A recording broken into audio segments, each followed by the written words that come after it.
سب سے اہم سلسلہ رہا وہ ہے انبیاء کے ختم نبوت کے بعد وہ ہے سلسلہ امامت۔ سلسلہ امامت کیا ہے؟ سلسلہ امامت در واقع سماج کو بہبود بخشنے کا اور سماج کو اعلیٰ ترقی دلانے کا اہم ترین رکن ہے، اہم ترین رکن۔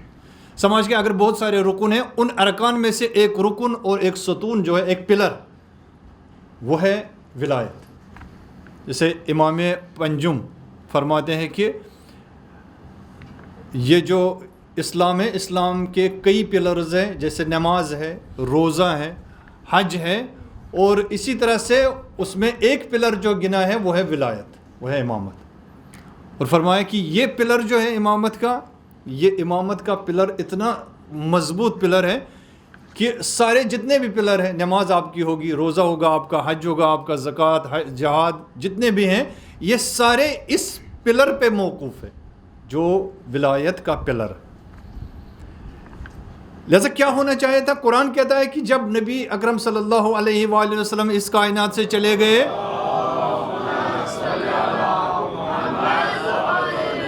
تو کائنات سے جانے کے بعد مسلمانوں کی کیا ذمہ داری بنتی ہے؟ مسلمانوں کا کیا وظیفہ ہے؟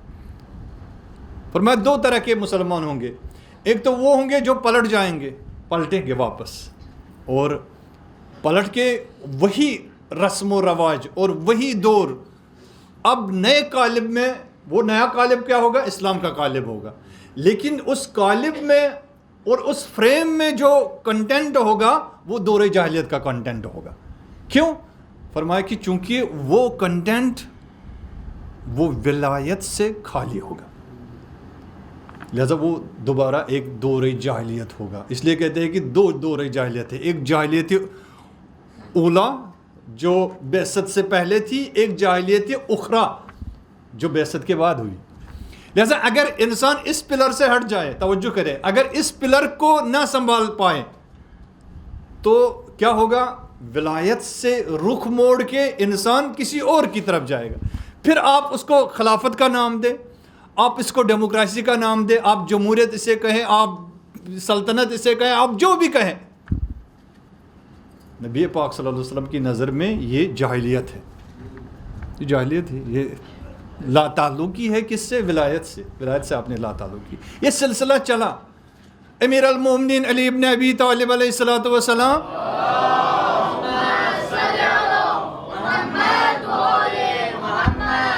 25 سال تک مولا کی فریادیں، فرمایا کہ ایسا لگ رہا تھا کہ جیسے یہاں پہ میرے اس گلو میں جو ہے نا ہڈی پھنسی ہوئی، ایسا لگتا ہے کہ کانٹا اگر یہ آنکھ میں چبھ جاتا ہے تو اس سے کتنا درد ہوتا ہے انسان کو۔ فرماتے 25 سال کیوں ایسا ہو رہا تھا؟ کیا اقتدار کے بھوکے تھے مولا؟ نہیں، جو ولایت جس سے ایک معاشرے کا بھلا ہوتا، جس سے ایک معاشرہ ترقی کرتا، اس ولایت سے امت محروم ہو گئی۔ لہذا جب امت محروم ہو جاتی ہے تو سب سے بڑا ہوتا ہے نا، امت اور امام کے درمیان کا رابطہ کیا ہے؟ ایک باپ اور بیٹے کا رابطہ ہے۔ انا و علی ابوا حاضل امہ، مولا باپ ہے اور یہ امت جو ہے یہ فرزند کی مانند۔ جب اگر انسان کا بچہ، انسان کا بیٹا گمراہی اور گمراہی کے دلدل میں پھنس جائے تو سب سے زیادہ تکلیف کس کو ہوتی ہے؟ سب سے زیادہ تکلیف ماں باپ کو ہوتی ہے۔ جیسے بعض جگہوں پہ آیا ہے کہ امام جو ہے، امام ہشتم علیہ الصلوۃ والسلام فرماتے ہیں کہ امام کل فرماتے ہیں کہ یہ جو امام ہوتا ہے اس کی مثال ماں کی مثال ہے، جیسے ماں ہوتی ہے ایسے ہی امام ہوتا ہے۔ اتنا درد تمہیں نہیں ہوگا جتنا درد امام کو ہوتا ہے۔ ایسا فرمایا کہ مجھے زیادہ تکلیف ہے، کیوں؟ چونکہ امت جو ہے وہ محروم ہو رہی ہے۔ جیسے یہ سلسلہ چلا اور یہ سلسلہ پہنچا امام حسن مجتبیٰ علیہ الصلوۃ والسلام تک۔ جب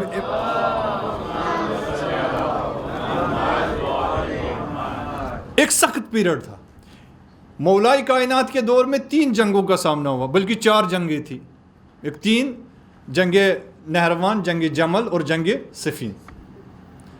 جنگ جمل جو داخلی جو دشمن تھے اور جو نفاق کا جو نقاب انہوں نے پہنا تھا، اور جنگ نہروان میں وہ خوارج اور وہ دہشت گرد تفکر رکھنے والے انسان سامنے آ گئے کہ جنہوں نے مولا کے قتل کا منصوبہ بنایا. اور جنگ صفین میں یہ آشکار ہے. جنگ صفین لشکر شام اور لشکر کوفہ کے درمیان جنگ ہوئی. یہاں اس طرف مولا تھے تو اس طرف معاویہ تھے، کوئی جنگ ہوئی. ان 3 جنگوں کے بعد ہم دیکھتے ہیں کہ جو سب سے کٹھن مرحلہ مولا کا تھا وہ فوج جو ہوتی ہے، فوج اور لشکر کوفہ کو تیار کرنا ہوتا تھا. امام جو ہے خطبہ نمبر جو یہاں پہ نہج البلاغہ میں آیا ہے، خطبہ نمبر 25 میں، خطبہ نمبر 25 میں فرماتے ہیں ایک پیشن گوئی کی امام نے. پیشن گوئی ایسی تھی کہ اگر کسی معاشرے کو بنانا ہے، کسی امت کو بلندی تک پہنچنا ہے، تو اس کے پاس 4 چیزوں کا ہونا ضروری ہے. توجہ کرے ان 4 چیزوں کی طرف. خطبہ نمبر 25 نہج البلاغہ میں فرمایا کہ 4 چیزیں ہو. ایک وحدت، دوسری رہبر کی اطاعت، تیسری امانت داری یعنی وہ امت امانت دار امت ہو، اور چوتھی جو ان کے مہم ترین مراکز اور سینٹرز ہے وہ ترقی پہ ہو، وہ منظم ہو، منسجم ہو. اگر یہ 4 چیزیں ہوں گی تو یہ امت جو ہے وہ کامیاب ہو جائے گی. اگر یہ 4 چیزیں نہ ہو، امام فرماتے ہیں کہ یہ امت جو ہے برباد ہو جائے گی. امام حسن مجتبیٰ علیہ السلام کا جب دور آیا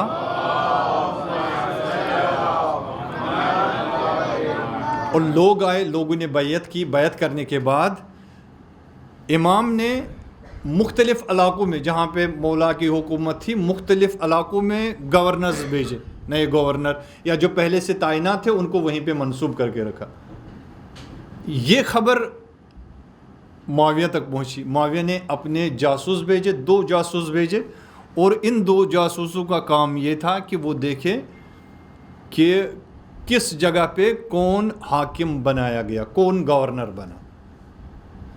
امام کو خبر ملی. امام کو جب خبر ملی تو یہ دونوں جاسوس پکڑے گئے اور دونوں جاسوسوں کو گرفتار کر کے ان کو قتل کیا گیا. چونکہ جاسوس کا آخری جو فیصلہ ہوتا ہے اسلام کے نقطہ نگاہ میں وہ یہ ہے کہ قتل کرو اس کو. جیسے ابھی آپ نے دیکھا ایران میں کہ کئی سال کے بعد پتہ چلا کہ جو ڈیفینس منسٹر کے ساتھ بھی رہتا تھا اس کے ساتھ بھی جبہوں پہ جاتا تھا، اور آخر میں وہ انگلینڈ کا جاسوس نکلا. اور جاسوسی کا جب یہ ثابت ہو گیا کہ یہ بڑا جاسوس ہے تو اس کو آخر میں پھانسی دی گئی. تو یہاں پہ امام فرماتے ہیں کہ جب ان کو قتل کیا گیا پھر اس کے بعد امام نے مختلف خطوط بھیجے. کوفہ کے جو بڑے بڑے قبیلے تھے ان کے نام خطوط بھیجے. معاویہ کو الگ سے خط بھیجا کہ تو اس امر میں یا ان امور میں مداخلت نہ کر. جب معاویہ نے اپنی حرکت شروع کر دی، معاویہ نے مختلف علاقوں پہ قبضہ کرنا شروع کیا. اس میں سے ایک علاقہ تھا یمن. یمن کا جو والی اور گورنر تھا جس کو مولا نے تعینات کیا تھا اس کا نام تھا عبید اللہ ابن عباس. بسر ابن ارتا جو معاویہ کی لشکر کا بڑا دلیر بندہ تھا اور بڑے ایک قبیلے سے تھا جو قبیلہ مشہور تھا دلاوری میں، اس نے حملہ کیا. جب اس نے حملہ کیا تو مولا کے زمانے میں ہی عبید اللہ ابن عباس یمن چھوڑ کے واپس آیا.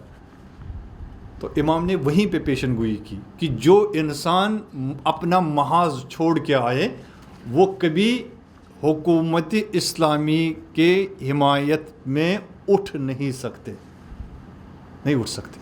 جو کوئی آپ کے حوالے محاذ کیا گیا تھا لیکن وہ محاذ چھوڑ کے واپس آیا مولا کے بغل میں اور چھپنے لگا، وہاں پہ اپنی پناہ لینے لگا.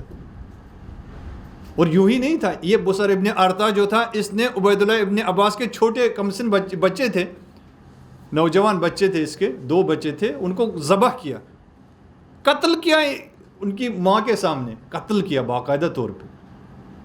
عبید اللہ ابن عباس جو بہت بڑا کمانڈر تھا. عبداللہ ابن عباس کا نام تو سنا ہے آپ نے، اسی کا چھوٹا بھائی تھا عبید اللہ ابن عباس. اب امام حسن مجتبیٰ علیہ السلام کے ساتھ جو لشکر شام مقابلے میں آیا تو یہاں پہ ایک مسئلہ ہوتا ہے کہ امام نے صلح کی. امام نے صلح جو کی وہ صلح کیا تھی؟ آیا صلح کرنا وہ جو اسٹریٹجی ہے فوجی اسٹریٹجی کے زاویے سے کیا صلح کرنا غلط بات ہے؟ نبی اکرم صلی اللہ علیہ وآلہ وسلم نے بھی صلح کی. تاریخ کے بہت سارے نمونے ہیں، خیر میں اس کی طرف نہیں جاؤں گا چونکہ وقت کم ہے. تو یہاں پہ کیا کیا؟ یہاں پہ جو صلح کی اس کی کئی وجوہات بیان کی گئی. ایک یہ کہ یہ حفظ دین کے لیے تھا، حفظ دین کے لیے، چونکہ وہاں سے جو یورپین لشکر جو تیار ہو رہا تھا روم سے، رومی لشکر تیار تھا مملکت اسلامی پہ حملہ کرنے کے لیے، لہٰذا اسلام کا خاتمہ ہو جاتا اگر اسلام کے آپسی داخلی جنگ میں وہ لڑے رہیں اور اس میں پڑے رہیں تو جو باہری دشمن ہے وہ مقابلہ میں کامیاب ہوگا. دیکھو اگر کسی گھر پہ حملہ کرنا ہو اور اس گھر کو یا اس شہر کو نابود کرنا ہو تو پہلے یہ ہے کہ یعنی استعمار کی جو سازش ہوتی ہے وہ یہ ہے کہ پہلے ان کو آپس میں لڑا دو. جب یہ آپس میں لڑیں گے تو حملہ کرنا ہمارے لیے آسان ہوگا. تو یہی کوشش تھی اس لشکر روم کی کہ وہ حملہ کرتے. دوسرا جو تھا وہ مسائل عمومی تھے. یعنی امام فرماتے ہیں کہ میں نے جو عوامی مصلحت کو نظر میں رکھا، عوامی مصلحت کو نظر میں رکھتے ہوئے میں نے صلح کی تاکہ اسلام زندہ رہے اور جو امت مسلمہ ہیں اس کو نقصان نہ پہنچے. لہذا عوامی مصلحت تھی. یہاں میری کوئی پارٹی نہیں تھی. ہوتا ہے نا جب ہم دیکھتے ہیں کہ سیاستدان جو ہوتے ہیں وہ پولیٹیکلی کیا کرتے ہیں کہ اپنی پارٹی کے لیے کرتے ہیں، اپنی پارٹی بچانے کے لیے کرتے ہیں، ان کو عوام سے کوئی لینا دینا نہیں ہوتا ہے. لیکن امام تھوڑی وہ ایسے پولیٹیشین تھے کہ جو اپنی حزب کے لیے یا اپنی پارٹی کے لیے کرتے. امام اعلیٰ ترین سیاست مدار تھے، لہذا عوامی سیاست کا خیال رکھا، عوام کا خیال رکھا کہ عوام کو کوئی نقصان نہ پہنچے. اور تیسری چیز جو بیان کی جاتی ہے وہ ہے تشیع کا تحفظ، کہ تشیع کی تعداد بہت کم مقدار میں تھی. اب اہل بیت کے پیروکار اور ماننے والے اس تعداد میں موجود نہیں تھے، چونکہ 3 جنگیں ہو چکی تھی، جنگ جمل، جنگ نہروان، جنگ صفین، جس میں کافی نقصان ہو چکا تھا. لہذا اگر اور اس جنگ کو کنٹینیو کیا جاتا تو جو گنے چنے افراد بھی تھے اہل تشیع کے جو ماننے والے تھے اس زمانے کے جو حقیقی پیرو تھے اور تو ان کا بھی خاتمہ ہو جاتا. لہذا یہاں پہ امام نے کیا کیا. اور چوتھی چیز وہ تھی خیانت. سب سے بڑی چیز تھی وہ تھی خیانت. سب بڑے بڑے کمانڈر جو تھے انہوں نے خیانت کی امام کے حق میں اور امام کو ساتھ نہیں دیا، خیانت کی اور عوام نے حمایت نہیں کی. امام فرماتے ہیں کہ امام مولا کائنات فرماتے ہیں کہ اگر یعنی ایک درد بھرا یہ خطبہ ہے، خطبہ نمبر 25، اس کو پڑھیے، ضرور پڑھنے کی کوشش کرے. امام فرماتے ہیں کہ جب بصر ابن ارطا وہاں پہ آیا تو کوفیوں سے خطاب کیا، اہل کوفہ کی خصلتوں کو بیان کیا کہ تمہارے اندر کون سی خصلتیں پائی جاتی ہیں. کہا تمہارے اندر یہ خصلت ہے کہ وہ جو لشکر شام ہے، لشکر شام باطل پہ ہونے کے باوجود بھی اتحاد پہ قائم ہے، اور تم جو ہے حق پہ ہونے کے باوجود بھی اختلاف کا شکار ہو. کوئی اپنے قبیلے کی طرف، کوئی اپنی پارٹی کی طرف. آج امت مسلمہ کا اگر یہ حال ہے تو یہ اسی وجہ سے کہ حق پہ ہونے کے باوجود بھی اختلافات کا شکار ہے. جب حق پہ ہونے کے باوجود بھی انسان اختلاف کا شکار ہو جائے تو یہ سنت الہی ہے کہ مدد جو امدادی غیب کن کو ملتی ہے؟ جو اتحاد پہ ہو. کامیابی کس کو ملتی ہے؟ جو اتحاد پہ ہو، جس کے اندر اتحاد ہو. اب امت مسلمہ بکھری ہوئے، وگرنہ اتنا مین پاور جو ان کے پاس ہے، یعنی پورے دنیا میں آپ دیکھیں تو جو گیس کی پیداوار ہے، جو پیٹرولیم کی پیداوار ہے، وہ کہاں سے نکلتی ہے اور کہاں جاتی ہے؟ کیا وجہ ہے کہ اس کے باوجود بھی وہ ناکارہ ہے امت مسلمہ؟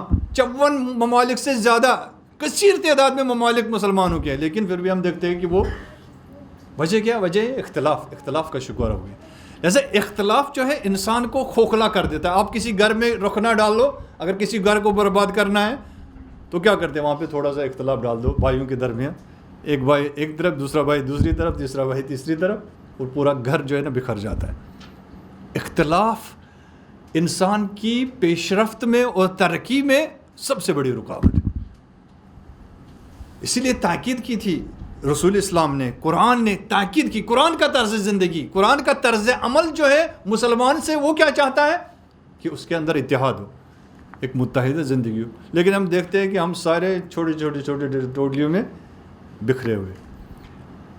امام نے فرمایا کہ تم کوفی حق پہ ہونے کے باوجود بھی اختلاف کا شکار ہو, اور وہ شامی جو باطل پہ ہے وہ کامیاب ہے. کیوں کامیاب ہے؟ کیونکہ اس کے اندر اتحاد ہے.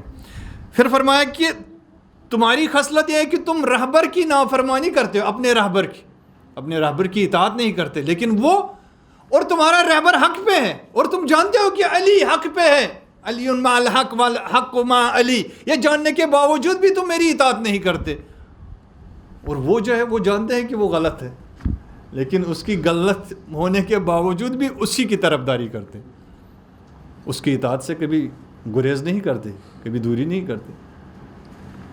اور تیسری چیز فرمایا کہ تم جو ہو خیانت کرتے ہو. تمہیں اگر میں کوئی چیز سپرد کرتا ہوں, تمہیں اگر میں کسی لشکر کا سپہ سالار بناتا ہوں تو تم خیانت کرتے ہو, لیکن وہ جو ہے وہ خیانت اپنے رہبر کی نہیں کرتے. اور چوتھی چیز فرمایا کہ تم مراکز کی تباہی کرتے ہو, تم تباہی مچاتے ہو. جب تمہیں کوئی اقتدار دیا جاتا ہے, کوئی منصب دیا جاتا ہے, لیکن وہ بڑے بڑے منصبوں پہ ہونے کے باوجود بھی فساد نہیں کرتے.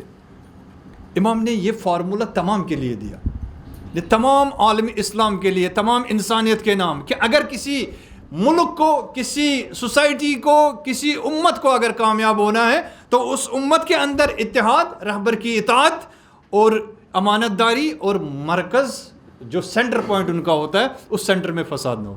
آج سب سے بڑا فساد کہاں پہ ہے؟ سب سے بڑے فساد کی ہب جو ہے وہ سعودیہ ہے.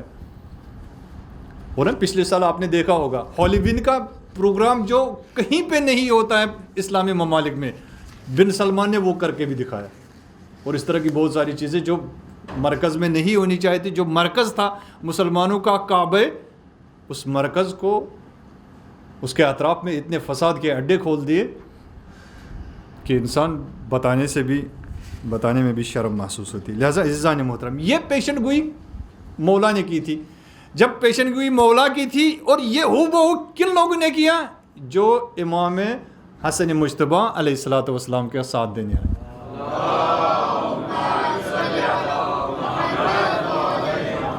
بس اسی فارمولہ کو, یہ فارمولہ جو مولا نے بیان کیا ایک سماج کی کامیابی کے لیے, اس فارمولہ کو اٹھا کے آپ لشکر شام اور لشکر امام کے مقابلے میں جو یہ لشکر آیا اور امام کو صلح کرنا پڑی, اس فارمولے کو آپ وہاں پہ امپلیمنٹ کریں, اجرا کریں آپ. تو دیکھیے یہی چیز ہے.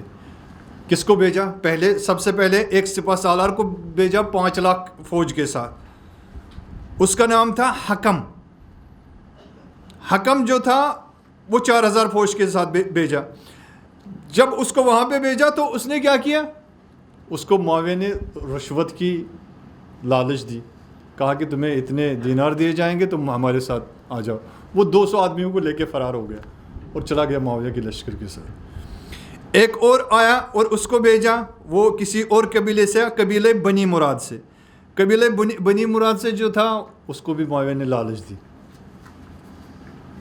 یہ پیسہ پاور جو ہے نا, یہ پیسہ پاور وہاں پہ بھی چلا, اس کو بھی لالچ دی. وہ بھی اٹھ کے اپنا لشکر لے کے معاویہ کی لشکر میں چلا گیا.